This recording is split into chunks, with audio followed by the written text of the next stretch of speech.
కిరాకార్పి ఎవడండి? ఎంతలాంటి మాటలు మాట్లాడుతున్నాడు? సీమరాజు ఎవడండి? ఎలాంటి మాటలు మాట్లాడుతున్నాడు అండి? ఇవి కనపడట్లేదా? రావణ్ గారు మాట్లాడినటువంటిది భాష మీకు తప్పనిపిస్తే పవన్ కళ్యాణ్ గారి పైన కూడా కేసులు పెట్టాలి. ప్రశ్న రావణ్ గారిని అర్ధరాత్రి హైదరాబాద్ లో పిఠాపురం పోలీసు వారు అరెస్ట్ చేసి పిఠాపురం పోలీస్ స్టేషన్ కి తీసుకురావడం జరిగింది. మరి రావణ్ గారిని అరెస్ట్ అయితే మేము తీవ్రంగా ఖండిస్తున్నాము. ఎందుకంటే ఈ రాష్ట్రాల్లో మత గొడవలతో ఎంతో మంది ఉన్మాదులు చిచ్చులు పెట్టేసేసి అన్నదమ్ముల్లాగా కలుసున్నటువంటి మన మధ్య ఐక్యతను దెబ్బతీసి మత గొడవల పేరుతో ఉన్మాదుల్లాగా బిహేవ్ చేస్తున్నారు. ఈరోజు రావణ్ గారి గురించి మాట్లాడాలంటే కైకలూరులో దానగూడెంలో మాలలపైన దాడులు జరిగితే అక్కడికి వెళ్లి గ్రౌండ్ రిపోర్ట్లకు వెళ్లి ఆయన పనిచేసి బాధితుల యొక్క గోడుని ప్రభుత్వానికి వినిపించాడు. అంతేకాకుండా ప్రకాశం జిల్లా బండ్లమూడిలో మాదిగలపైన దాడి చేస్తే అక్కడికి వెళ్లి ఒంగోలు హాస్పిటల్లో రిమ్స్ లోకి వెళ్లి బాధితుల్ని పలకరించి వారి యొక్క గోడును కూడా ప్రభుత్వం దృష్టికి వినిపించారు. పిఠాపురం మల్లాం గ్రామంలో కులవివక్ష జరిగింది. ఎడ్లపాడుల్లో స్కూల్ పిల్లలపైన కులవివక్ష జరిగితే వీటన్నిటిపైన మాట్లాడాడు. హోంమంత్రి గారి ఇలాకా పాయకరావుపేటలో బల్క్ డ్రగ్ పార్క్ తో అక్కడ మత్స్యకారులు ఇబ్బంది పడతా ఉంటే అక్కడికి వెళ్లి కూడా వర్షం తుఫాన్ ఆ రోజు అక్కడికి వెళ్లి కూడా మేమంతా వెళ్లి బాధితుల తరపున నిలబడి ప్రభుత్వం దృష్టికి చేరేలా చేశాం. ఈ రోజు రావణ్ గారు మాట్లాడినటువంటిది భాష మీకు తప్పనిపిస్తే పవన్ కళ్యాణ్ గారి పైన కూడా కేసులు పెట్టాలి. ఎందుకంటే పవన్ కళ్యాణ్ గారు మాట్లాడినటువంటి మాటలు కూడా మనందరం విన్నాం. మరి ఈ రోజు రావణ్ గారు చేసిన తప్పేంటి? ఈ రోజు ఆయన దళితుడు కాకపోయినా దళితుల అనేక సమస్యలు ఆయన ఛానల్లో వినిపించాడు. మీ అందరికీ తెలుసు. ఈ రోజు దళిత వేదికల పైన ఆయన వచ్చి మాట్లాడుతున్నాడంటే దళితుల యొక్క మనసుల్లో ఆయన స్థానం ఎట్లాంటిదో అర్థం చేసుకోవచ్చు. ఈ రోజు ప్రశ్న ఛానల్ అనేది ఆంధ్ర తెలంగాణలో అనేక సమస్యల పైన తన గొంతుని విప్పింది. ఎక్కడైనా అమ్ముడుపోయాడండి? ఎక్కడైనా డబ్బులు తీసి అమ్ముడుపోయాడా? ఎక్కడైనా అగౌరవంగా మాట్లాడా?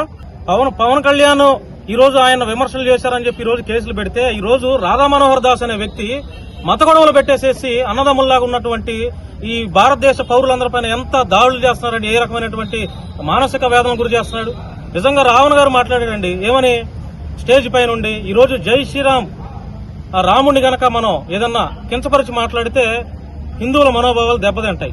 వాస్తవమే కదా, మాట్లాడకూడదు. ఎవరో కూడా రాముడిని కించపరిచేలా మాట్లాడకూడదు. మరి ఈ రోజు జీసస్ క్రైస్ట్ ని ఈ రకంగా మాట్లాడుతుంటే క్రైస్తవులు లక్షల మంది కోట్ల మంది ఉన్నటువంటి క్రైస్తవుల మనోభావాలు దెబ్బతినవా? ఈ రోజు క్రైస్తవులు వెళ్లి రాధా మనోహర్ దాస్ లాంటి వ్యక్తి పైన కేసులు పెడితే కేసులు తీసుకుంటున్నారండి. ఈ రోజు రఘురామకృష్ణరాజు ఒక డిప్యూటీ స్పీకర్ హోదాలో ఉండి ఈ రోజు ఉండి నియోజకవర్గ ఎమ్మెల్యేగా ఉండి అక్కడ దళిత కులాలని ఇల్లులు కూల్చేస్తున్నాడు, చర్చిలు కూల్చేస్తున్నాడు, అక్కడ లాండ్ ఆర్డర్ కి ఇబ్బంది పడేలా చేస్తున్నాడు. 57 మంది పైన అక్రమ కేసులు పెట్టి జైలుకు పంపించారు. ఇవన్నీ కనపడట్లేదా? రఘురామకృష్ణరాజు ఎంత దళితుల యొక్క మనోభావాలు దెబ్బతినేల మీద ఏ రకమైనటువంటి మాటలు మాట్లాడి ఇవన్నీ ప్రభుత్వానికి కనపడట్లేదా? ఒక రావణ్ గారు మాట్లాడిందే కనపడిందా?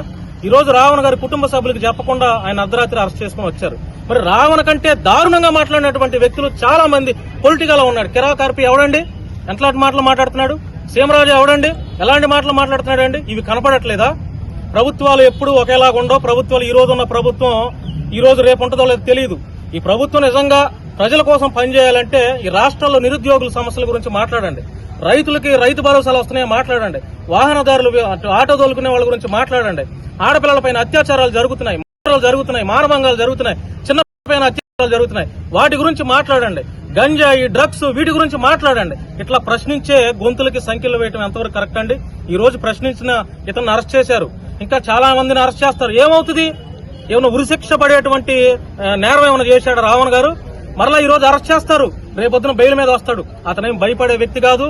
మరి ఇక్కడ సానుభూతి తెలియజేయడానికి వచ్చినటువంటి పిఠాపురంలో ఉన్నటువంటి చాలా మంది దళిత లీడర్లు లేదంటే వైసీపీ లీడర్లు అవ్వచ్చు, అందరికీ రావణ్ గారి తరఫున నమస్కారాలు తెలియజేస్తున్నాను. ఇలాగే ప్రశ్నించే గొంతులకు మీరంతా అండగా ఉండాలని నేను మనస్ఫూర్తిగా తెలియజేస్తున్నాను. ఎందుకంటే నేను కూడా ఒక జర్నలిస్ట్ అండి. నేను కూడా ఎన్నో ఇప్పుడు రావణ్ గారు మాట్లాడినటువంటి ప్రతి ఇష్యూ పైన నా వాయిస్ ఉంది. అక్కడ ఇందాక చెప్పినట్టు కైకలూరు అవ్వచ్చు, పాయకరావుపేట అవ్వచ్చు, బండ్లమూడి అవ్వచ్చు, పిఠాపురం అన్ని చోట్ల దళిత ఇష్యూస్ ఎక్కడైతే ఉన్నాయో ప్రతి ఛానల్లో మేము ఆ దళిత సమస్యల గురించి మాట్లాడుతూ ఉన్నాం.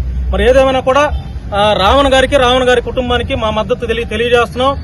మీడియా కూడా చాలా మాకు సహకారం అందిస్తున్నారు. ఇక్కడికి వచ్చి మరి పోలీస్ స్టేషన్ లో ఎస్ఐ గారిని ఒకసారి చూపించండి రావణ్ గారిని అని అడిగితే సిఐ గారు రావాలండి అని చెప్పి చెప్తున్నారు. మరి వారి కుటుంబానికి అయితే ఇందాక తెలియజేశారు ఇంటిమేషన్.